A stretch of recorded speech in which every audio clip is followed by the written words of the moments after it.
Compresores alternativos de pistão, ciclo termodinâmico de compressão. Nesta videoaula vamos apresentar os aspectos termodinâmicos do ciclo ideal de compressão de um compressor alternativo de pistão, isto é, os processos termodinâmicos que acontecem durante o acionamento do compressor de pistão de simples. Também serão apresentados os principais conceitos termodinâmicos que são necessários no cálculo do trabalho e da potência de compressão para um ciclo ideal. O cálculo termodinâmico é fundamental para a perfeita compreensão dos compressores alternativos de pistão, uma vez que a termodinâmica da compressão dos gases influencia significativamente o seu desempenho. Em função disto, esta videoaula se torna especialmente importante, de forma que recomendamos a leitura pormenorizada do desenvolvimento teórico e das videoaulas de exercícios resolvidas no curso. Uma boa compreensão e prática na aplicação dos conceitos aqui abordados facilitarão o entendimento dos demais assuntos que serão apresentados nas próximas videoaulas. Iniciaremos esta videoaula mostrando alguns conceitos importantes do ciclo de compressão. Depois, estes conceitos serão utilizados em uma modelagem matemática simples, considerando as seguintes premissas. O gás em compressão se comporta como um gás ideal e é comprimido num compressor alternativo de pistão, monocilíndrico e com um estágio de compressão de simples efeito e sem atrito mecânico. Posteriormente, estes conceitos poderão ser facilmente estendidos para compressores policilíndricos de duplo efeito e com mais de um estágio de compressão, como é o caso dos compressores alternativos de grande porte utilizados em aplicações industriais. Considerando-se que o gás em compressão se comporta como um gás ideal, a equação geral do estado para um gás ideal deverá ser satisfeita, ou seja, a pressão vezes o volume deve ser igual ao número de moles vezes a constante universal dos gases vezes a temperatura do gás. Num compressor alternativo de pistão monocilindro de simples estágio, acontecem durante um ciclo de compressão 4 etapas que depois serão identificadas como processos. A primeira etapa é a admissão do gás, onde o gás preenche o cilindro quando o pistão se retrai e onde se abre a válvula de admissão. A segunda etapa é a de compressão. Nesta etapa, o pistão se contrai na direção oposta, comprimindo o gás succionado na primeira etapa. Nesta etapa, ambas as válvulas, a de admissão e de descarga, se encontram fechadas. A terceira etapa é a de descarga. Quando o gás comprimido atinge uma dada pressão, a válvula de descarga se abre, permitindo o escoamento do gás para fora do cilindro. Quando o gás é descarregado, a pressão no interior do cilindro cai até um ponto onde a válvula de descarga se fecha. O pistão atinge seu ponto máximo de contração e começa a se retrair de novo.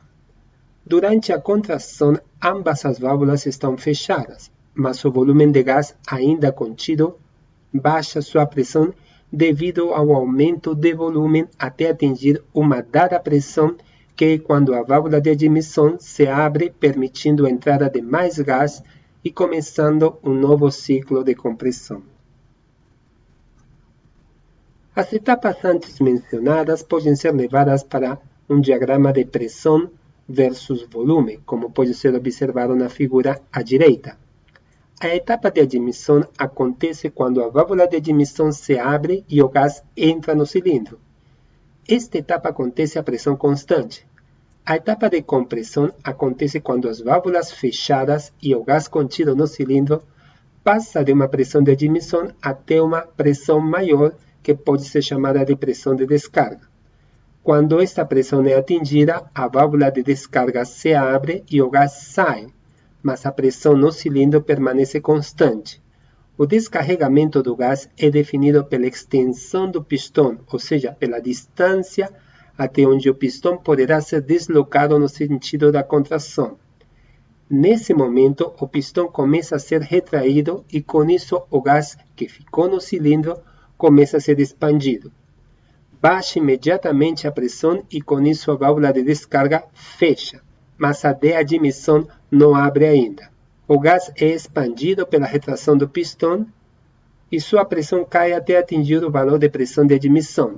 E nesse momento a válvula se abre novamente. A partir do gráfico de pressão versus volume, o ciclo de compressão opera em somente duas pressões, mas o percurso do pistão apresenta 4 posições que indicam volumes de importância fundamental no ciclo de compressão num compressor alternativo de pistão.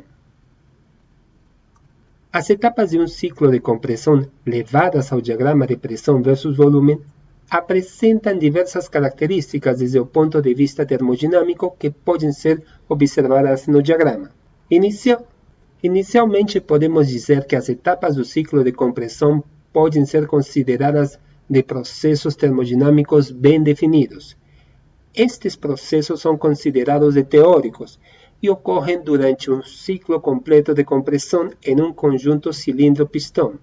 Dessa forma, temos que as etapas correspondem aos seguintes processos. Processo 1-2, compressão adiabática e reversível. Processo 2-3, descarga isobárica e isotérmica. Processo 3-4, expansão adiabática e reversível. Processo 4-1, admissão isobárica e isotérmica. Dito isso, podemos observar que temos dois processos isotérmicos e isobáricos, os processos 4-1 e 2-3, e também temos dois processos adiabáticos e reversíveis, os processos 1-2 e 3-4. Em todos os processos, não há troca de calor entre o sistema e a vizinhança. Além disso, a pressão de admissão é a mesma que a pressão em 1 e 4, assim como a pressão de descarga é a mesma que a pressão em 2 e 3. Quando falamos do processo de compressão adiabática e reversível, olhando para o diagrama, dizemos que o ponto 1 representa o final do processo de admissão e início do processo de compressão. Neste ponto, o cilindro já se encontra cheio de gás, com pressão P1, admitido no processo 4-1 de admissão do ciclo anterior, que será visto mais adiante. A partir do ponto P1, o pistão se desloca para a esquerda, reduzindo o volume V1 para V2, no ponto 2. O ponto 2 representa o final da compressão P2, volume V2 e a temperatura do gás também T2. A pressão de descarga P2 é mantida no interior do cilindro e PD é a pressão neste mesmo ponto, porém medida após a válvula de descarga. A pressão PD é uma característica do processo de compressão, no qual o compressor está instalado, portanto conhecida. Considerando-se que o gás em compressão se comporta como um gás ideal e que durante o processo 1-2 de compressão a troca de calor entre o gás e o ambiente seja nula, ou melhor, a variação de calor de 1 a 2 é igual a zero, conclui-se que este processo de compressão é adiabático e reversível, sendo o gás ideal e a compressão adiabática reversível, portanto isentrópica. Então a temperatura do gás na admissão é elevada de forma isentrópica de T1 para T2 no final da compressão e que posteriormente será mostrado como calcular. O processo 2-3 de descarga, conforme mostrado no diagrama, inicia-se no ponto 2 quando a pressão no interior do cilindro é igual a P2 e que deve ser levemente superior à pressão de descarga PD, para que o gás do interior do cilindro tenha energia suficiente para vencer a resistência da válvula e escoar para a tubulação de descarga. Considerando-se que a resistência da válvula de descarga ao escoamento do gás e a troca de calor entre este e o ambiente sejam desprezíveis e que o gás não sofre nenhuma transformação que possa alterar o seu equilíbrio termodinâmico, pode-se concluir que o processo de descarga é isobárico e isotérmico, ou seja, P2 é igual a P3, que é igual a PD, e T3 é igual a T2, igual a TD. Ainda nesta figura, no ponto 3, o pistão inicia o seu movimento de retorno com expansão do volume V3. Este movimento continua até que o pistão atinja o ponto 4. Ao longo deste percurso, a pressão no interior do cilindro é menor do que a pressão da tubulação de descarga e maior que a pressão na tubulação de admissão. Portanto, neste percurso, as válvulas de admissão e descarga permanecem fechadas. Considerando-se que o gás em compressão se comporte como um gás ideal e que durante a sua expansão do ponto 3 até o ponto 4 não há de calor entre o gás e o meio ambiente, ou seja, delta que é igual a zero, pode-se concluir que o processo 3-4 de expansão é adiabático e reversível. Com a expansão, a temperatura do gás no ponto 3 igual a T3 é reduzida de forma isentrópica para T4, conforme mostrado no esquema.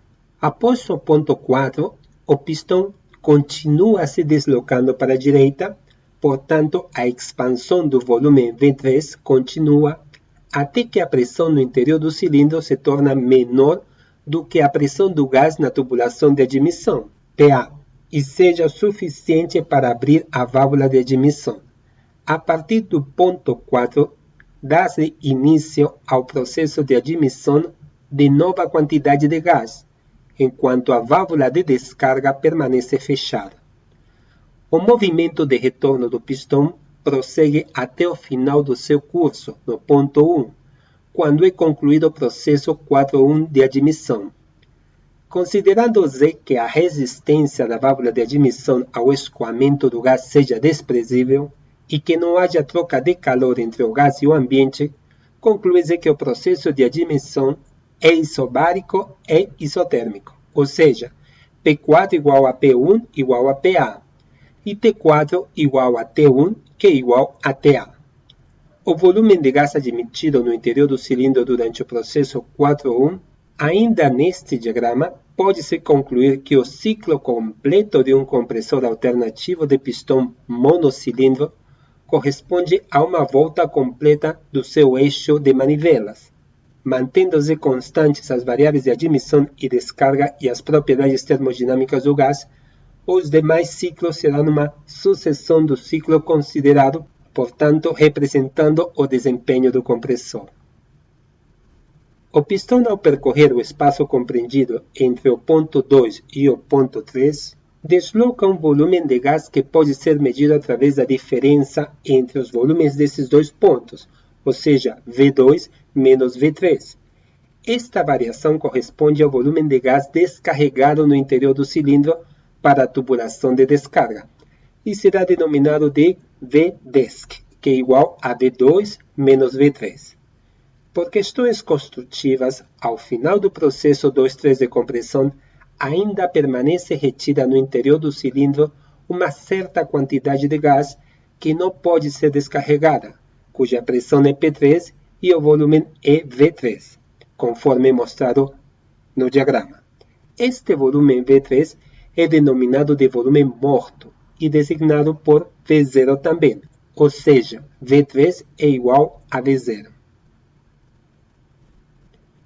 O volume de gás admitido no interior do cilindro durante o processo 4.1 de admissão pode ser calculado pela diferença dos volumes nos pontos 1 e 4, ou seja, V1 menos V4.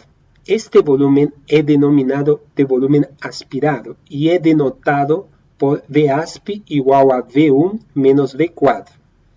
Ao final deste processo, o ciclo teórico de compressão dos compressores alternativos de pistão estará concluído, e a partir do ponto 1, dá-se início a um novo ciclo de compressão.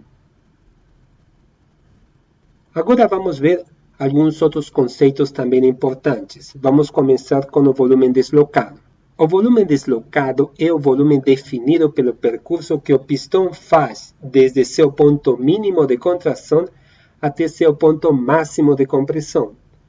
Para um cilindro de simples efeito, só há compressão do gás do lado da tampa, ou seja, o volume deslocado por ciclo, que é igual a Vd, será calculado pela equação VD igual a π sobre 4 vezes S, que é o percurso do pistão, vezes o diâmetro do cilindro elevado ao quadrado. Também temos outro conceito que já foi mencionado anteriormente, que é o volume morto. A necessidade de se deixar um espaço entre o cilindro e a face do pistão em ambos os lados, com o objetivo de acomodar as dilatações de origem térmica do cilindro, do pistão e sua haste, resulta num volume que é denominado de volume morto e que tem grande importância no desempenho do compressor alternativo de pistão. Nos cilindros de simples efeito, apenas o volume morto do lado da tampa tem influência no desempenho do compressor, enquanto nos de duplo efeito, esta influência ocorre nos dois lados.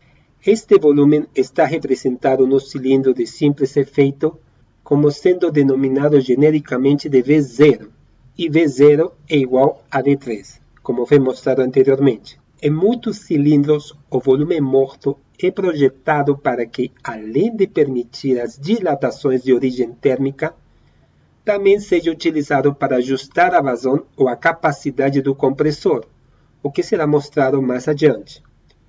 O volume morto, em geral, é expresso em percentual do volume deslocado, que é uma característica do projeto do cilindro. A razão entre o volume morto e o volume deslocado é definido como sendo o clearance do cilindro, em geral expresso em percentual, como mostrado na equação. C é igual a 100 vezes V0 sobre VD.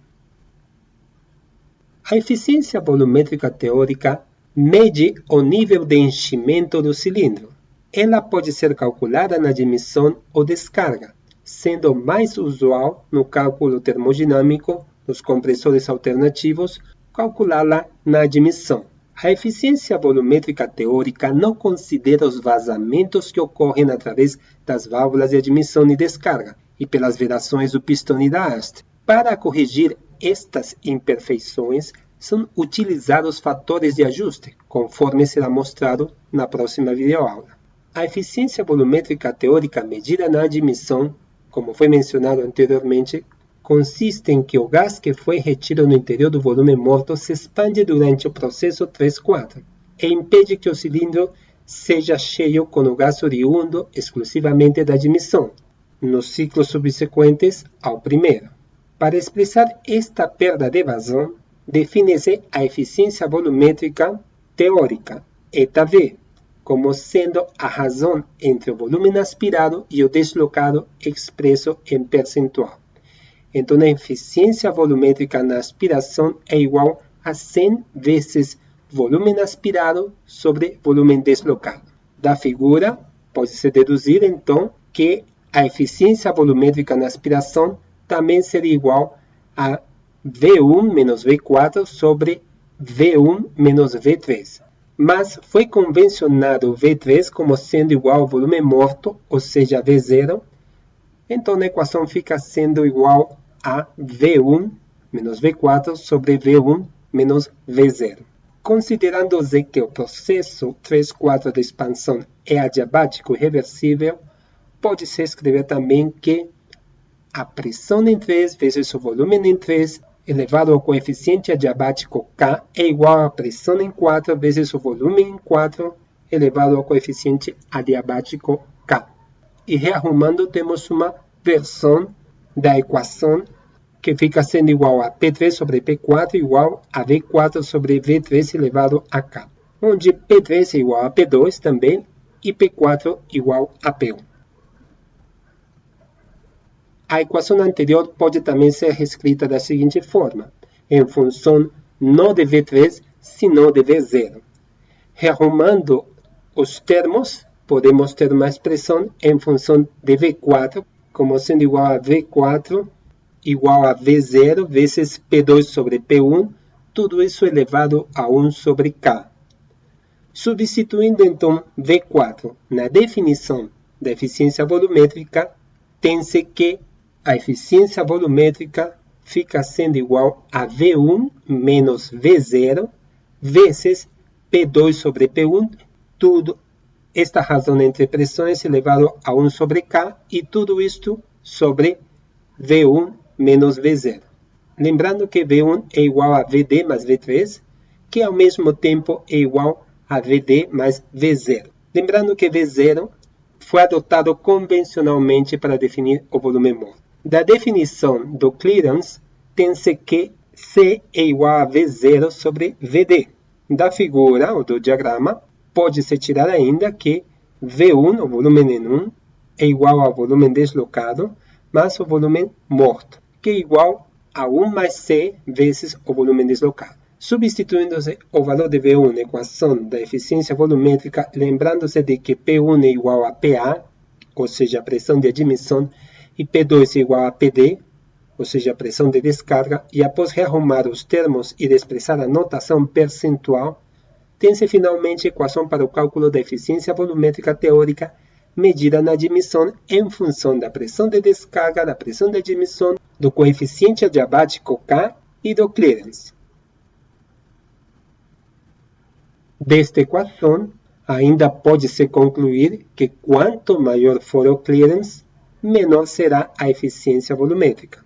Também podemos concluir que quanto maior for a razão de compressão, menor será a eficiência volumétrica. E, finalmente, quanto maior for o expoente adiabático do gás, maior será a eficiência volumétrica. Agora vamos falar da eficiência volumétrica teórica medida na descarga.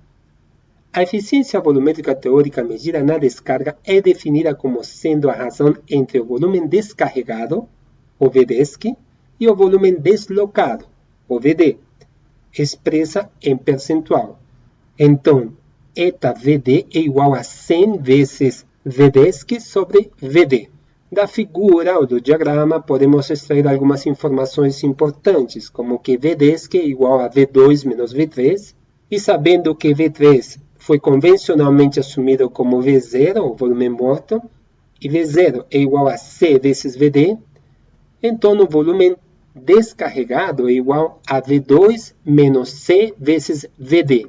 Trabalhando essa expressão e arrumando os termos, chegamos a uma expressão da eficiência volumétrica medida na descarga, como mostrado no slide, e além disso, desprezando a notação de percentual, e finalmente, rearrumando os termos, teríamos a expressão de eta VD igual a C, entre colchetes, inicialmente, abro parênteses, razão PD sobre PA elevado a 1 menos K, menos 1, mais razão PD sobre PA elevado a 1 menos K. Desta última equação, tem-se que, em sendo negativo o valor da expressão entre colchetes, com o aumento do clearance, a eficiência volumétrica se reduz e terá o valor máximo quando a expressão entre colchetes for nula e este máximo é igual a PD sobre PA elevado a menos 1 sobre K. Esta forma de medir a eficiência volumétrica se torna interessante quando se deseja avaliar o desempenho das válvulas de descarga, pois ela mede o percentual do percurso do pistão em que estas permanecem abertas para descarregar o gás. Durante este percurso, os elementos de vedação e acessórios das válvulas de descarga estão expostos à corrente de gás, portanto, estando submetidas às elevadas temperaturas, impurezas e corrosividade. Então, não pode ser desconsiderado este aspecto também. Em processos de compressão, muito se fala da razão de compressão. A razão de compressão, o RC, é definida como sendo o quociente entre as pressões absolutas de descarga P2 e de admissão P1 medidas no interior do cilindro. Considerando-se ainda que as perdas de pressão nas válvulas de admissão e descarga são desprezíveis, pode-se, como já foi mostrado, dizer que P1 é igual a PA e P2 igual a PD, e a razão de compressão poderá ser escrita como sendo RC igual a P2 sobre P1, que é igual a PD sobre PA. Para falar da razão de compressão máxima, precisamos indicar algumas questões antes. Da equação da eficiência volumétrica na admissão, pode-se verificar que a eficiência volumétrica teórica medida na admissão diminui à medida que a razão de compressão aumenta. Então, pode-se definir a razão de compressão máxima como sendo aquela na qual a eficiência volumétrica é nula. Logo, pode-se escrever que 0 é igual a 1 menos C, abro colchetes, abro parênteses, razão PD sobre PA, fecho parênteses, elevado a 1 sobre K, tudo isso menos 1 e, finalmente, fecho colchetes. Quando resolvo esta equação, para a razão de compressão, temos que a razão PD sobre PA é igual, entre parênteses, 1 sobre C mais 1 elevado a K, sendo que PD sobre PA é igual ao RC máximo. Arrumando os termos, temos que a razão de compressão máxima na admissão é definida como, entre parênteses, C mais 1 sobre C, tudo isso elevado a K, que é o coeficiente adiabático. Esta é a razão de compressão a partir da qual a vazão do compressor se torna nula. Nesta condição, o volume aspirado, VASP, torna-se igual a zero, ou seja, nenhuma massa de gás será admitida pelo compressor a partir do segundo ciclo, pois o volume de gás retido no volume morto do ciclo anterior se expandirá até o pistão atingir o ponto 1, impedindo a admissão de nova quantidade de gás. De forma semelhante, pode ser mostrado que a razão de compressão máxima para que a eficiência volumétrica teórica medida na descarga seja nula é igual à razão de compressão máxima medida na admissão, ou seja, 0 é igual a C, entre colchetes, abro parênteses, PD sobre PA, fecho parênteses, elevado a 1 menos K, mas a razão PD sobre PA elevado a 1 sobre K, ou seja, 0 é igual a C, entre colchetes, abro parênteses, PD sobre PA, fecho parênteses, elevado a menos 1 sobre K, menos 1. Mas, entre parênteses, a razão de compressão PD sobre PA elevado a menos 1 sobre K, onde PD sobre PA é igual à razão de compressão máxima. Então, finalmente, chegamos a uma expressão onde a razão de compressão máxima, deduzida a partir da equação da eficiência volumétrica teórica medida na descarga, é igual a C mais 1 sobre C, tudo isso elevado a K, que é o coeficiente adiabático do gás. Como não poderia deixar de ser, a razão de compressão máxima medida na admissão é igual àquela medida na descarga, e depende do clearance e do expoente adiabático.